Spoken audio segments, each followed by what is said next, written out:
ஜனவரி 26, 2025 அன்று வெளிவந்துள்ள சொல்வனம் இலக்கிய இதழ் 335 எழுத்தாளர் அருணாச்சலம் ரமணனின் ஆதாயம் தேடலில் அறிவியல் சிந்தனை கட்டுரை தொடர். அறிவியலின் மர்மங்கள், உயிரின் மௌன கதைகள். ஒலிவடிவம் சரஸ்வதி தியாகராஜன், பாஸ்டன். விஞ்ஞானம் என்பது மனித ஆர்வத்தின் ஒரு நாடா போன்றது. நம்மை நாம் எவ்வாறு புரிந்து கொள்கிறோம் என்பதை மாற்றும் குறிப்பிடத்தக்க நுண்ணறிவுகளை ஒன்றாக இணைக்கிறது.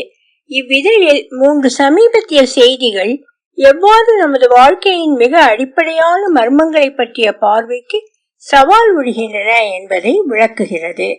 தி ஃபர்காட்டன் சென்ஸ் என்ற நூலில் அறிவாற்றல் விஞ்ஞானி ஜோனாஸ் ஒலாஃப்சன் நமது ஆல்ஃபாக்டரி சிஸ்டம் ஒரு எளிய உணர்வு என்ற அனுபவத்தை விட எப்படி அதிகம் என்பதை வெளிப்படுத்துகிறார். இது நமது தனிப்பட்ட அடையாளங்களை வடிவமைக்கும் ஒரு அறிவுசார் பயிற்சி. ஆம்பர் டான்ஸின் your cells are dying all the time என்ற கட்டுரை இது செல்களின் மரண செயல்முறைகளின் ஆழமான ஆராய்ச்சியை வழங்குகிறது. இது விபத்துக்குள்ளாகும் நெக்ரோசிஸ் முதல் திட்டமிடப்பட்ட அப்போப்டோசிஸ் வரை, மேலும் சமீபத்தில் கண்டுபிடிக்கப்பட்ட நெக்ரோப்டோசிஸ், பைரோப்டோசிஸ் மற்றும் நெட்டோசிஸ் போன்ற பல்வேறு செல்களின் மரண செயல்முறைகளை விளக்குகிறது. இந்த செயல்முறைகள் செல்களுக்கும் நோய் கிருமிகளுக்கும் இடையிலான பரிணாம போராட்டத்தை வெளிப்படுத்துகின்றன. மேலும் தொற்றுகள், தன்னை தாக்கும் நோய்கள், ஆட்டோ இம்யூன் டிசீசஸ் மற்றும் புற்றுநோய்களுக்கு சிகிச்சை கண்டறிய புதிய வாய்ப்புகளை உருவாக்குகின்றன. இந்த கட்டுரை அறிவியல் தகவல்களால் சேர்ந்ததுடன் வாசகர்களுக்கு எளிதில் புரியும் வகையிலும் எழுதப்பட்டுள்ளது. இது நம்முடைய உடலின் நுண்ணிய நிகழ்வுகளை விளக்குவதில் தொழில்நுட்ப விவரங்களையும் ஆர்வமூட்டும் கதையையும் இணைத்து சிறப்பாக செயல்பட்டுள்ளது. இதற்கிடையில் நோபல் பரிசு பெற்ற வெங்கி ராமகிருஷ்ணனின் Why We Die, செல்லுலார் முதுமையின் சிக்கலான நடனத்தை ஆராய்கிறது. மரணம் என்பது ஒரு தனியான தருணம் அல்ல, ஆனால் 1 டிரில்லியன் செல்கள் ஒரு தனிநபரின் செயல்பாட்டு சரிவுக்கு பிறகும் உயிருடன் இருக்கும் ஒரு சிக்கலான செயல்முறை என்பதை வெளிப்படுத்துகிறது. 2025 வளர்ந்து வரும் அறிவியல் போக்குகள் இந்த எல்லைகளை மேலும் தள்ளுகின்றன. CRISPR சிகிச்சை முறைகளில் புரட்சிகரமான மரபணு எடிட்டிங் முதல் செல்லுலார் முதுமை பற்றிய அதிநவீன ஆராய்ச்சி வரை உயிரியல் புரிதலின் முன்னோடி இல்லாத சகாப்தத்தை நம்மால் காண முடிகிறது. நம் செல்கள் நாம் கற்பனை செய்ததை விட உயிர் வாழ்வு, மாற்றம் மற்றும் வாழ்க்கையில் தவிர்க்க முடியாத முடிவுக்கு இடையே உள்ள நுட்பமான சமநிலை ஆகியவற்றை மிக நுணுக்கமான ஒரு கதையாக சொல்கிறது. நாசியில் நறுமணம். தினமும் காலையில் எழுந்தவுடன் காப்பியின் மெல்லிய மனத்தை அனுபவிக்கும் ஒருவருக்கு ஜோனாஸ் ஒலாஃப்சன் எழுதிய மறக்கப்பட்ட உணர்வு புத்தகத்தை படிப்பது மிகவும் ஆழமான மற்றும் சுவாரஸ்யமான அனுபவமாக இருக்கும். நாம் பெரும்பாலும் காப்பிக்கு ஒரு சுவை உள்ளது என்று நம்பிக்கொண்டு, ஆனால் அதன் வாசனையை வர்ணித்துக் கொண்டிருக்கிறோம். மூக்கடைப்புடன் கடைசியாக உங்களுக்கு மிகவும் மோசமான ஜலதோஷம் ஏற்பட்டதை பற்றி சற்று யோசித்து பாருங்கள். பொதுவாக சளி பிடித்தால் சுவையில் பாதிப்பு இருக்காது, ஏனென்றால் சுவை முற்றுகள் நாக்கில் அமைந்துள்ளன. ஆனால் மூக்கில் ஏதாவது நடந்தால்? ஸ்டாக்ஹோம் பல்கலைக்கழகத்தின் உளவியல் பேராசிரியரும் அதன் உணர்ச்சி அறிவாற்றல் தொடர்பு ஆய்வகத்தின் இயக்குநருமான திரு ஓலஃப்சன் கருத்துப்படி, வாசனைகளை சுவைகள் என்று குறிப்பிட முனைகிறோம், ஆனால் காப்பிக்கு உண்மையில் வலுவான சுவை இல்லை. இதில் ஒரு வலுவான வாசனையை கொண்டுள்ளது. மேலும் மனிதர்களாகிய நாம் உண்மையில் அனுபவிப்பது மூக்கின் வழியாக வரும் அந்த புதிய கஷாயத்தின் வாசனையை தான். நம் உட்புற தொண்டைதான் நாம் வழக்கமாக சுவைகள் என்று அழைக்கும் பெரும்பாலானவற்றை உருவாக்குகின்றன என்று ஓலஃப்சன் குறிப்பிடுகின்றார். இருப்பினும் இந்த உணர்வை நாம் அதிகமாக கவனிக்க தவறிவிட்டோம். இதற்கு காரணம் மனிதர்களை விட விலங்குகளுக்கு ஏதோ ஒரு விதத்தில் வாசனை உணர்திறன் அதிகம் என்று காலம் காலமாக தொடர்ந்து நம்பியதுதான். அரிஸ்டாட்டில் கூட அது பெண்களின் களம் என கருதினார். இடைக்காலத்தில் வாசனைக்கான கல்வி அறிவின் அதிகரிப்பு வாய்மொழி மற்றும் காட்சி குறிப்புகளை முன்னணிக்கு தள்ளியது. பின்னர் 19ஆம் நூற்றாண்டில் பால் புரோகா என்ற ஒரு பிரெஞ்சு மருத்துவரும் உடலியல் நிபுணரும் நமது பெரிய பண்படுத்தப்பட்ட மூளைகளே நமக்கு மோசமான வாசனை உணர்வை கொண்டிருப்பதற்கு காரணம் என்று பரிந்துரைத்தார். புரோகாவின் வாசனையை பற்றிய பார்வையை மாற்றி அமைத்தது தற்போதைய ஆராய்ச்சி. மனிதர்களுக்கு மற்ற பாலூட்டிகளை விட சிறந்த வாசனை உணர்வு உள்ளது. இவர்களது மூக்கை விஞ்சிய ஒரே விலங்கு குடும்ப நாய் மட்டும்தான். இருப்பினும் காட்சிகளாலும் மற்றும் ஒலிகளாலும் வழிநடத்தப்படும் உலகில் இந்த உணர்வை வார்த்தைகளில் வைக்க போராடுகிறோம். கிட்டத்தட்ட எல்லா பாலூட்டிகளும் ஆல்ஃபாக்டரி விளக்கில் ஒரே எண்ணிக்கையிலான நியூரான்களை கொண்டுள்ளன என்று திரு ஓலோஃப்சன் விளக்குகிறார். மனம் என்பது ஒரு புத்திசாலித்தனமான உணர்வு.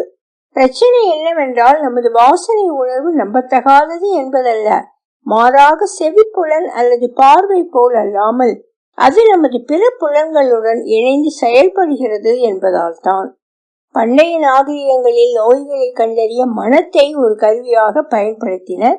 கிமு 400ஆம் ஆண்டு காலத்தில் ஹிப்போக்ரேட்ஸ் சுவாசத்தின் மனத்தை பயன்படுத்தி நோய்களை கண்டறிந்தார் மற்றும் மோசமான மனங்களை நோய்களுடன் தொடர்பு படுத்தினார். மியாஸ்மேட்டிக் தியரி.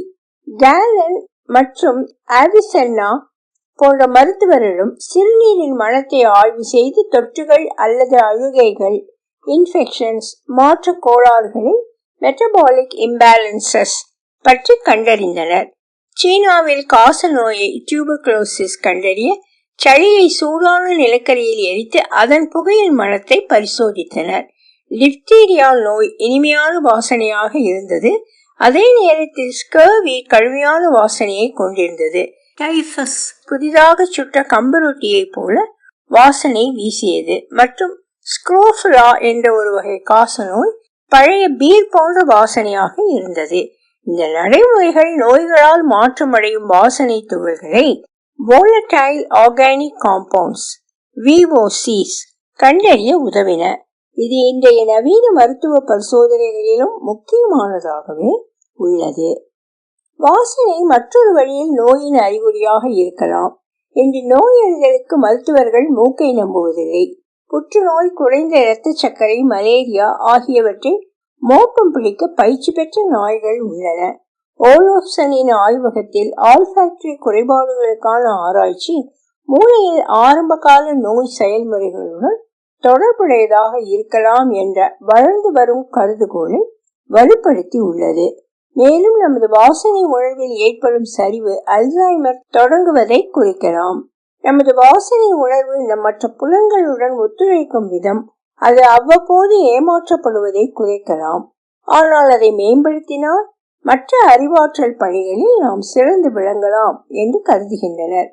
நமது ஆளுமையின் பெரும் பகுதி நமது வாசனை உணர்வுடன் சிக்கியுள்ளது.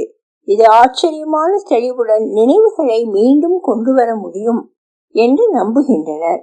கொரோனா COVID-19 தொற்று நோயின் போது பலரும் மனம் உணரும் திறனை இழந்ததை பற்றி அறிவோம்.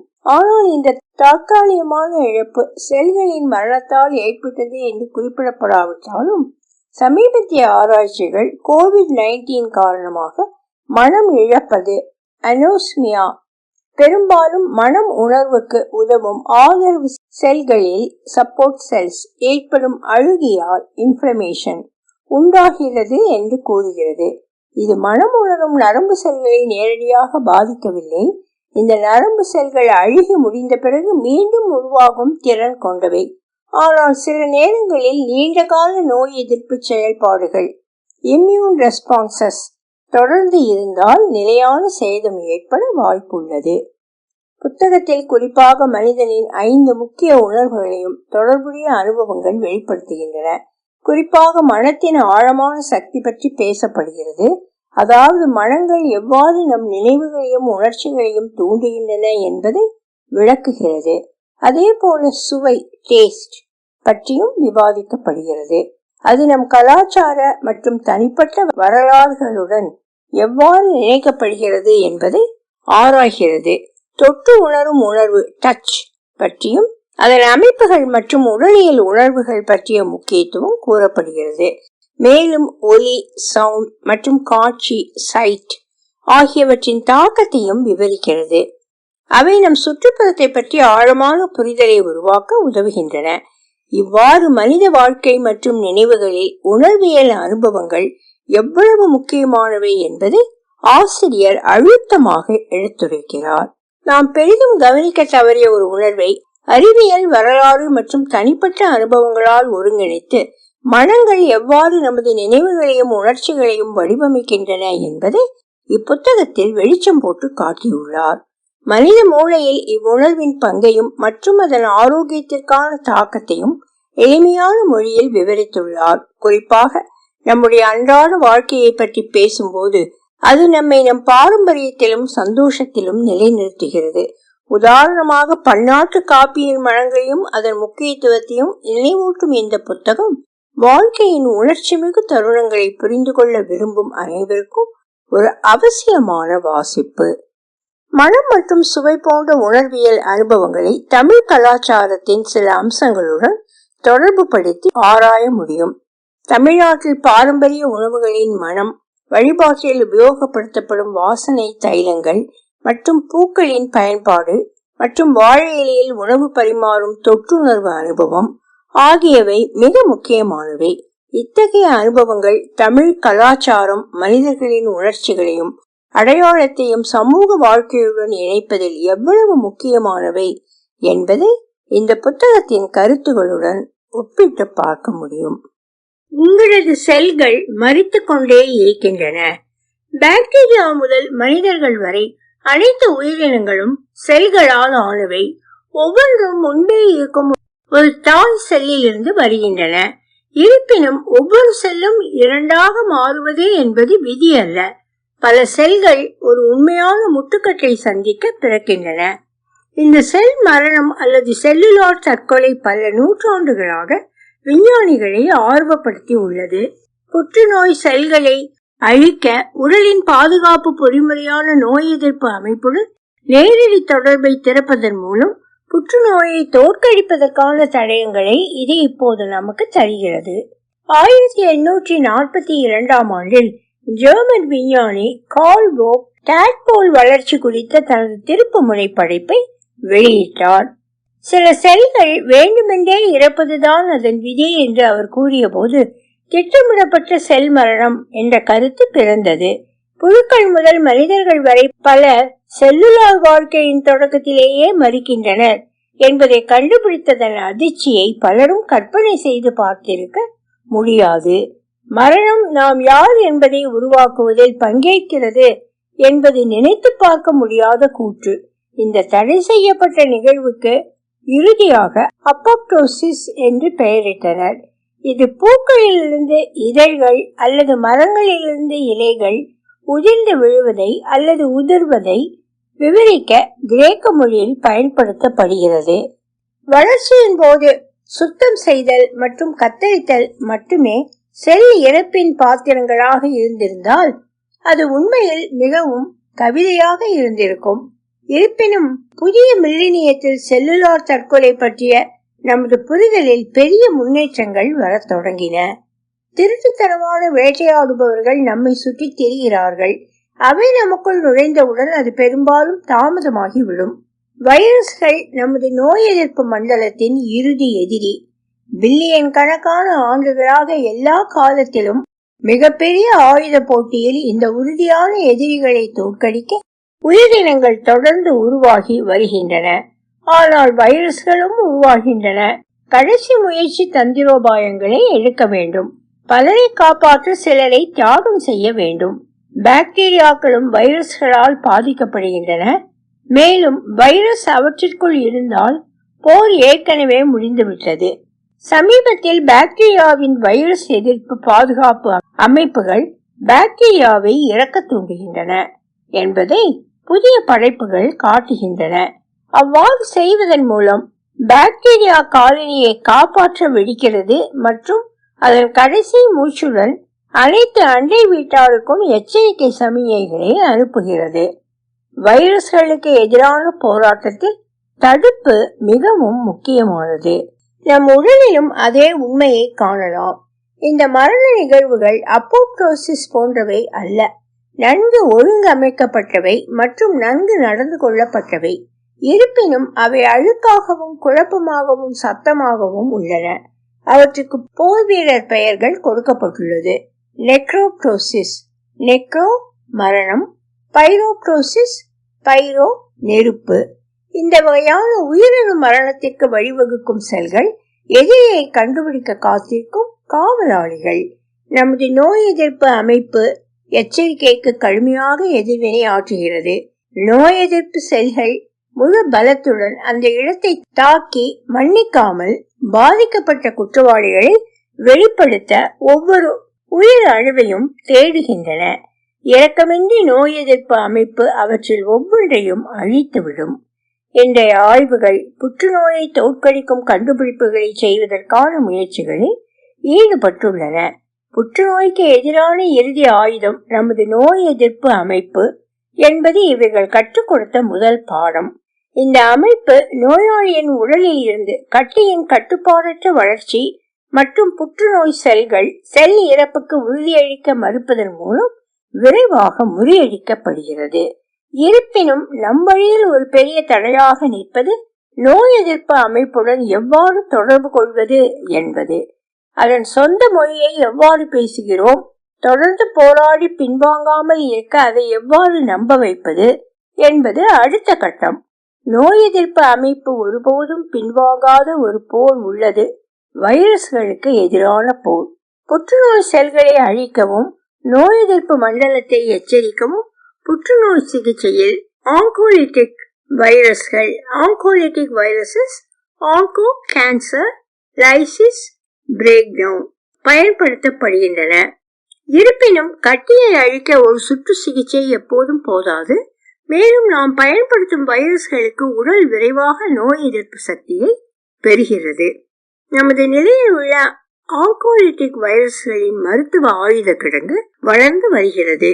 ஆனால் அது இன்னும் குறைவாகவே உள்ளது. எனவே மிக சமீபத்தில் செல் இறப்பில் பணிபுரியும் விஞ்ஞானிகள் வேறொரு பாதையை தேர்ந்தெடுத்துள்ளனர்.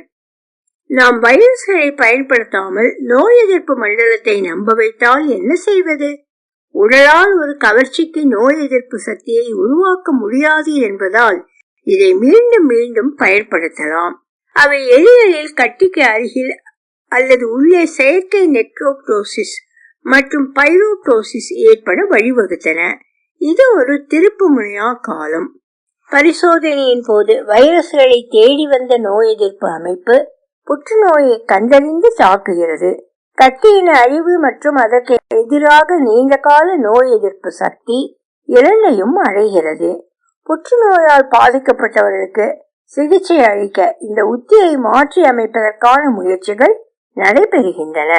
குறிப்பாக இதில் நோயாளிகளுக்கு நெக்ரோப்டோசிஸ் மற்றும் பைரோப்டோசிஸை ஏற்படுத்தும் மருந்துகளை கண்டுபிடிப்பதும் தற்போதைய சிகிச்சைகளுடன் இணக்கமானதும் குறைந்தபட்ச பக்க விளைவுகளும் உள்ளன. ஆனால் பெரிய முன்னேற்றம் அடையக்கூடிய பாதை தூரத்தில் உள்ளது. வெற்றி பெற்றால் செல் மரணம் நம் உடலின் ஒருமைப்பாட்டை காக்கிறது என்பதை மீண்டும் ஒரு முறை நிரூபிக்கலாம். அந்த மரணம் உயிரை பாதுகாக்கிறது. ash-24/024/09/your-cells-are-die-all-the-time. மரணத்தை எண்ணி கலங்கிடும் விஜயா. தொழில்நுட்ப வல்லுநர் பிரையன் ஜான்சன் தனது 17 வயது மகளிடமிருந்து இரத்த பிளாஸ்மா பரிமாற்றங்களை பெறுவதாக வெளிப்படுத்தினார். அவரது மகளின் இளம் இரத்தத்தை நடுத்தர வயதுடைய உடலில் செலுத்துவது வயதானதை எதிர்த்து போராடுவதற்கும் மரணத்தை ஏமாற்றுவதற்கும் உதவும் என்ற நம்பிக்கையில். இந்த கதையை எங்கேயோ படித்த மாதிரி இல்லை? ஆமாம், மகாபாரதத்தில் யயாதி கதைதான். ஜான்சன் ஒரு அதீத புறம்போக்கு நபராக இருக்கலாம், ஆனால் அவரது தேடலானது ஒரு பொதுவான மனித பண்பை எடுத்து காட்டுகிறது. அதாவது நமது இறப்பு பற்றிய மறுப்பு. நோபல் விஞ்ஞானி வெங்கி ராமகிருஷ்ணன் தனது புதிய புத்தகத்தில் எழுதியுள்ளபடி, ஏன் நாம் இறக்கிறோம்? வயதான விஞ்ஞானம் மற்றும் அழியாத தன்மைக்கான தேடுதல். நீண்ட ஆயுளுக்கான ரகசியங்களை தேடுவது பல நூற்றாண்டுகளாக மனித நாகரீகத்தை இயக்குகிறது. மரணத்தை புரிந்து கொள்வதற்கும் மரணத்தை எதிர்நோக்கும் திறனுக்கும் மனிதர்கள் விலங்குகளிடையே தனித்துவமானவர்களாக இருக்கலாம். மேலும் இந்த விழிப்புணர்வாக நாம் பரிணமித்ததிலிருந்து அதை ஏற்றுக்கொள்ள சிரமப்படுகிறோம். மறுபிறவி அல்லது என்றும் அழியாத ஆன்மா பற்றிய மத நம்பிக்கைகளை நாங்கள் ஆதரிக்கிறோம். சந்ததி மற்றும் மரபு வழியாக வாழ முயற்சிக்கிறோம். நிச்சயமாக பழங்காலத்தில் இருந்தே நித்திய வாழ்க்கையை தேடுகிறோம், செயல்படுவதை நிறுத்துகிறோம் மற்றும் ஏன் வயதாகிறோம் என்று அவர் வரையறுக்கிறார். ஹைட்ரா மற்றும் அழியாத ஜெல்லி மீன்கள் போன்ற அதிர்ஷ்டமான உயிரினங்களைப் போலல்லாமல் நம் உடல்கள் ஏன் அழுக வேண்டும் என்று விஞ்ஞானிகள் பல தசாப்தங்களாக யோசித்து வருகின்றனர். இந்த கேள்விகளுக்கான பல முன்மொழியப்பட்ட பதில்கள் பிற்கால வாழ்க்கையில் உடலை சிதைக்கும் பண்புகளை பற்றி பரிணாமம் கவலைப்படுவதில்லை என்ற எண்ணத்தில் தங்கியுள்ளது. மனித வரலாற்றின் பெரும் பகுதிக்கு முதுமையை அடைவதற்கு முன்பே நாம் நோயால் அல்லது இயற்கைக்கு மாறான காரணங்களால் இறக்கிறோம். பல நூற்றாண்டுகளாக நம்மை உயிருடன் வைத்திருக்கும் பண்புகளை தேர்ந்தெடுப்பதற்கு பதிலாக ஒரு உயிரினத்தின் இனப்பெருக்கம் மற்றும் அதனது மரபணுக்களை அனுப்ப உதவும் பண்புகளை தேர்ந்தெடுப்பது. உயிரின புரதங்கள் எவ்வாறு தயாரிக்கப்படுகின்றன என்பதை படிப்பதில் தனது வாழ்க்கையை செலவிட்ட ராமகிருஷ்ணன் வண்ணமயமாகவும் மறக்க முடியாததாகவும் எழுதுவது உடலுக்கு நாம் கொடுக்கும் விலை மரணம் என்று நீங்கள் கூறலாம். 20ஆம் நூற்றாண்டின் பெரும் பகுதியில் தீவிர விஞ்ஞானிகள் முதுமை பற்றிய ஆய்வை பிசாசுகள் மற்றும் லூன்களின் பிறப்பிடமாக நிராகரித்தனர். ஆனால் இந்த நூற்றாண்டில் இது ஒரு முக்கிய ஆராய்ச்சி முன்னுரிமையாக மாறியுள்ளது. கடந்த 10 ஆண்டுகளில் மட்டும் 700க்கும் மேற்பட்ட தொடக்க நிறுவனங்கள் இந்த மிகப்பெரிய மனித பிரச்சனையை தீர்க்க பில்லியன் கணக்கான டாலர்களை முதலீடு செய்துள்ளதாக ராமகிருஷ்ணன் எழுதுகிறார். நிச்சயமாக மரணத்திற்கு முன் வயதானது ஏற்படுகிறது. காலத்தின் தேய்மானம் நம் உடலை மெதுவாக ஆனால் நிச்சயமாக அழிக்கிறது.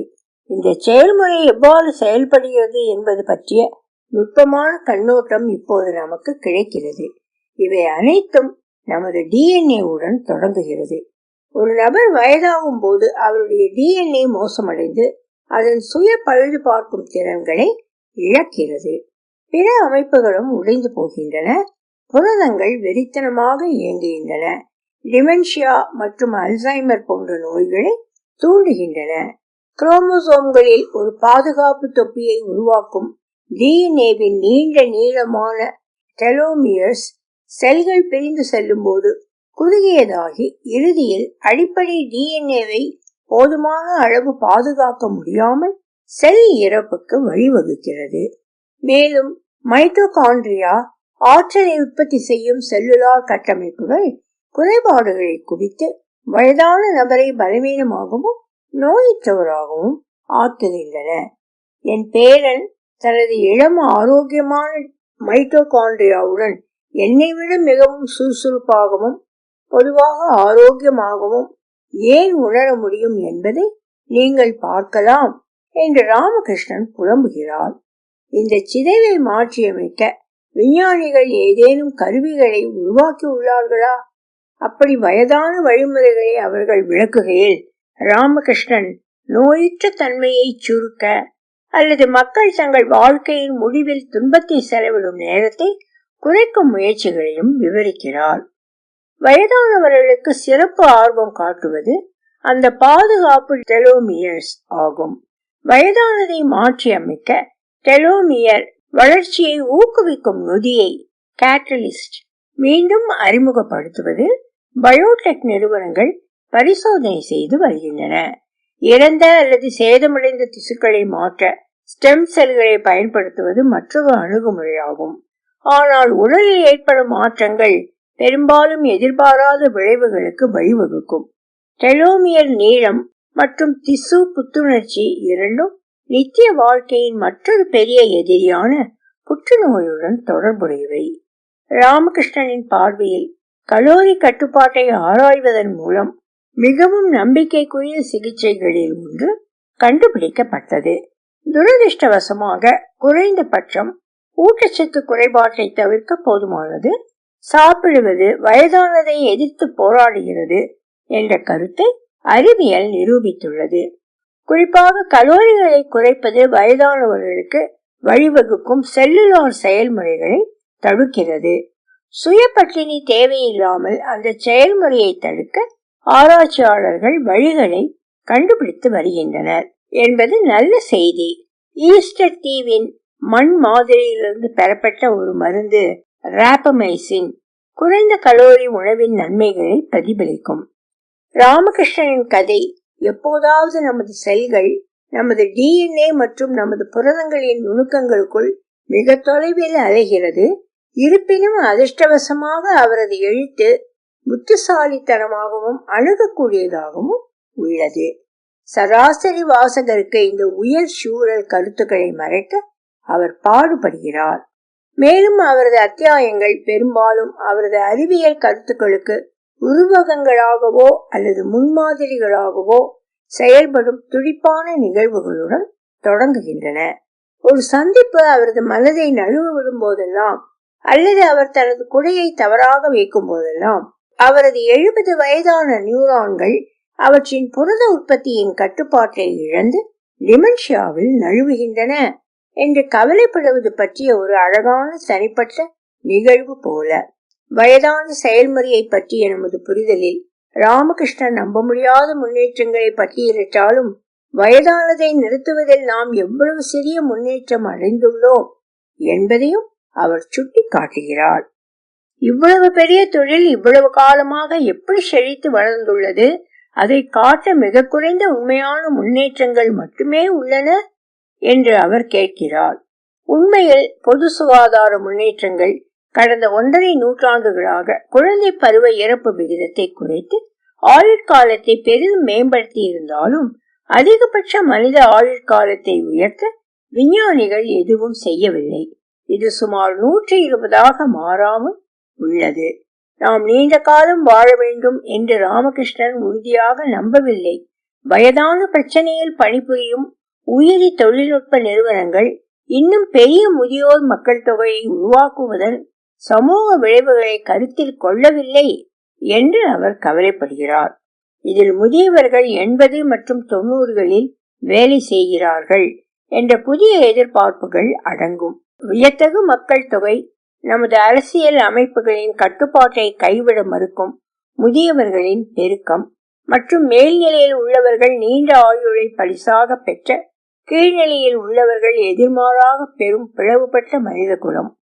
அந்த பிளவுபட்ட உலகத்தை சித்தரிக்க ஒரு பணக்கார கற்பனை தேவையில்லை. பல வழிகளில் அது ஏற்கனவே உள்ளது. அமெரிக்காவில் பணக்காரர்கள் ஏழைகளை விட சுமார் 10 முதல் 15 ஆண்டுகள் நீண்ட காலம் வாழ்கிறார்கள். வயதான எதிர்ப்பு முயற்சிகள் சமத்துவமின்மையை மேலும் அதிகரிக்கும் என்று ராமகிருஷ்ணன் எழுதுகிறார். நீண்ட ஆயுட்காலங்களில் நாம் இருத்தலில் ரீதியாக திருப்தி அடைவோம் என்று ராமகிருஷ்ணன் கூட உறுதியாக நம்பவில்லை. நாம் கருப்பையில் இருக்கும் போதே வயதாக தொடங்குகிறோம் என்பது அப்பட்டமான உண்மை. நாம் உண்மையில் இறக்கவே பிறந்திருக்கிறோம். இதுவரை ராமகிருஷ்ணனின் கூற்றுப்படி சிறந்த மரண எதிர்ப்பு சிகிச்சைகள் பழமையானவை, நிச்சயமாக ஆடம்பரமானவை அல்ல. நன்றாக சாப்பிடுங்கள், உடற்பயிற்சி செய்யுங்கள், தூங்குங்கள், உங்களிடம் இருக்கும் வரை வாழ்க்கையை அனுபவிக்குவோம். ஏனென்றால் சிலிகான் வேலியின் சிறந்த முயற்சிகள் இருந்த போதிலும் அது இன்னும் நிலையற்றது. ஒலிவடிவம் சரஸ்வதி தியாகராஜன், பாஸ்டன். எழுத்தாளர் முனைவர் டாக்டர் அருணாச்சலம் ரமணன். ஒரு சிறு முன்னுரை. டாக்டர் அருணாச்சலம் ரமணன் IIT சென்னையில் முதுகலை பட்டமும் பெங்களூரு இந்திய விஞ்ஞான கழகத்தில் IISc முனைவர் பட்டமும் பெற்றவர். இவர் சில காலம் இங்கிலாந்திலும் அமெரிக்காவிலும் ஆராய்ச்சி செய்த பின் IIT டெல்லியில் இணைந்து அங்கு 32 ஆண்டுகள் பணியாற்றினார். பணி ஓய்வு பெற்று தற்போது இவர் அமெரிக்காவில் வசித்து வருகிறார். ரமணன் அவர்கள் படிக பொறியியல் மற்றும் பொருள் அறிவியல் துறைகளில் குறிப்பிடத்தக்க பங்களிப்புகளை செய்துள்ளார். சொல்வனம் இணைய இதழில் இவர் சமீப காலமாக இவரின் கல்வி சார்ந்த அறிவியல் கட்டுரைகளை எழுதி வருகிறார்.